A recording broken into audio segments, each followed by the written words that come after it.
येते का रे बाबांना? बाबा नको, मी येईल परत. आज 4 शब्दात मी तुम्हाला सांगून जाणार. तुमचेच गावकरी आता बोलले नितीनराव की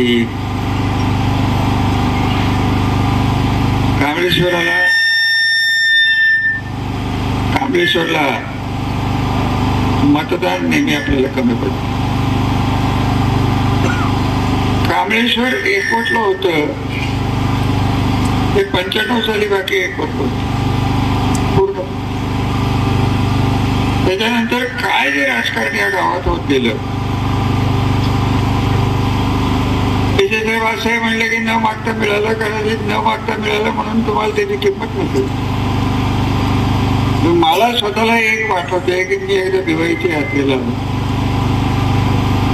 तिथे एकंदरीत परिस्थिती मी जी बघितली शंकरराव, मला आजही आठवते की प्रचंड गर्दी, वेडीवाकडी गर्दी, शुद्ध नसलेले लोक, सगळे आठवते. एवढीशी बारकीशी वाट. आणि तुमच्या समाजाचं खरं फार मोठं दैवत आहे. दुर्दैव आणि दिवाळी हे आपल्या तालुक्यात आहे, नशीब समजा. आज एवढं सगळं केल्यानंतर कांबळेश्वरवर सगळं पार्किंग अमुक तमुक हे दर्गा वगैरे सगळं जुनं झालं. तरुण पिढीला त्यातलं काही दाखवलं. तरुण पिढीचं असं होतंय की त्यांनी आता एक गृहित बघितलं, तुझी पुढची पिढी असेल त्यांना टाकीचं काय महत्व, तुझ्या पुढच्या पिढीला या ग्रामपंचायतीचा याचं त्याचं हे खाली बसलंय त्याचं काय महत्व. त्याचं तर तसंच होतं. ही वस्तुस्थिती आहे की जेव्हा नव्हतं ती पिढीत मला दिसत नाही, कमी झाली.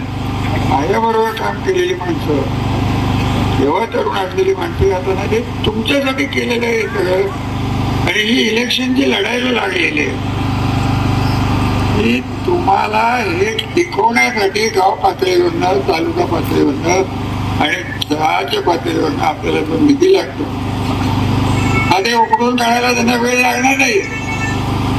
ही माणसं परत तुमच्या गावाकडे येणार नाहीत. मी फार पूर्वीपासून 1985 पासून करत, तुम्हाला कोणालाच आठवत नसेल, सरकारच्या वस्तीवर काय नाव त्यांचं इथे, बापूराव. बापूरावच्या घरातला आहे आपण. तेव्हापासून मी इथे 40 वर्ष गाव गावाशी एकदा मत मागायला आलं आणि भांडून गेलो होतो शंकरराव, तुम्हाला माहिती. इतकं या गावाचं होतं. तर म्हणलं मत नाही नका देऊ, मी बोलून गेलो. आणि बरं विशेष आहे म्हणलं की नोकऱ्या दिल्या, हे दिलं ते दिलं. आता गावानेच मला सांगावं अजून काय द्यावं, ताजमहल बांधून देऊ का? अहो किंमतच करायची नसली. आणि तुमच्या गावात मी आता तुम्हाला स्पष्ट सांगतो, मला जे दिसतं ते राजकारण राहतंय बाजूला, याची किंमत वाढेल म्हणून मतपेटी मायनस करा. हे जोपर्यंत धंदा आहे तोपर्यंत गाव कधी सुधारेल असं मला वाटतं. फक्त लक्षात ठेवा, हे काय फक्त तुमच्या गावात आहे असं काही नाही, बऱ्याच ठिकाणी हे चाललेलं जातं. आज दिवाळीच्या आशीर्वादाने आणि आपल्या आशीर्वादाने मला एक शब्द द्या, काही झालं तरी कांबळेश्वर आम्ही बहुमतात आणून देतो. याच माझी सभा संपली. कारण सांगितलंच बघा, मी शब्दाला पक्का आहे, पण तुम्ही न मागितलेलं तुम्हाला दिलेलं आहे. आणि आज मी तुम्हाला मागतोय की मतदान करा. माझी आता या वयात निराशा करू नका. बाकीचं तिकडं काय दोन इलेक्शन हाणलं म्हणून बोलणारी लोक, त्यांना मी आजच ठणकावून सुरवडीच्या सभेत सांगून आलोय शंकरराव, तुम्ही किती काय बोला, 2 चुटपुटीचे लढाई एवढ्याशा मताने हारलेले आहेत.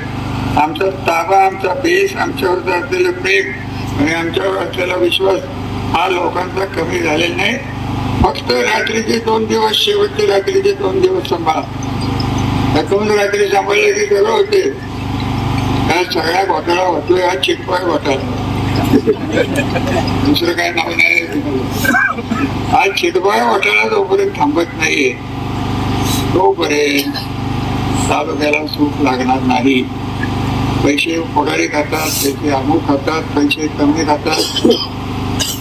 या लोकांचा धंदा असा सुरू झालाय की मतदारालाच पैसे खायला शिकवलं की विचार करायचं कारण काय राहत. कशाला हे बांधायचे, कशाला ते बांधायचे, कशाला हे बांधायचे.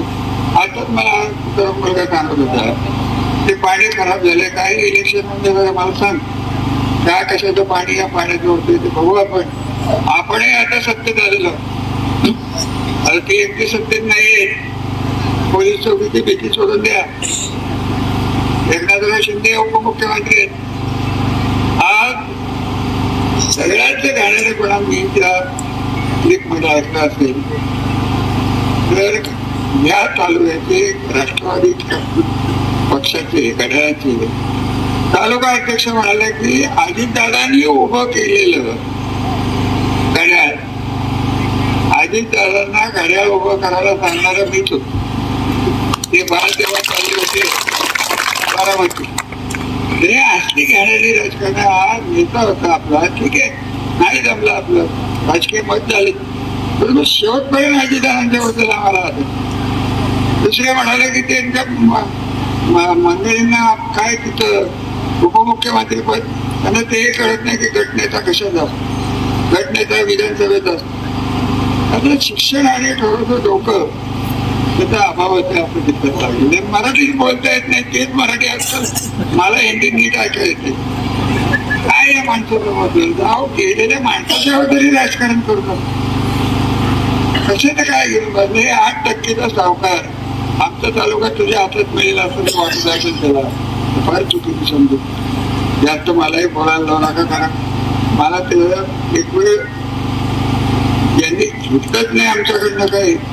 अशी लोक मायाबद्दल बोलले तर मला काय ते लोकशाही त्यांचे अधिकार आमच्याकडनं घ्यायचे आणि आमच्यावर टांगा उलट्या करायच्या. अरे हे काही जमणारं काम मला नाही. त्यांनी बाबा सहन करू शकतो, माझ्या बापाची देव होणार.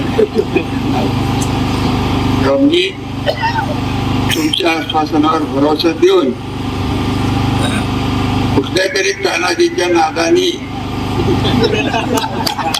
गाव बिघडवू नका माझी विनंती आहे.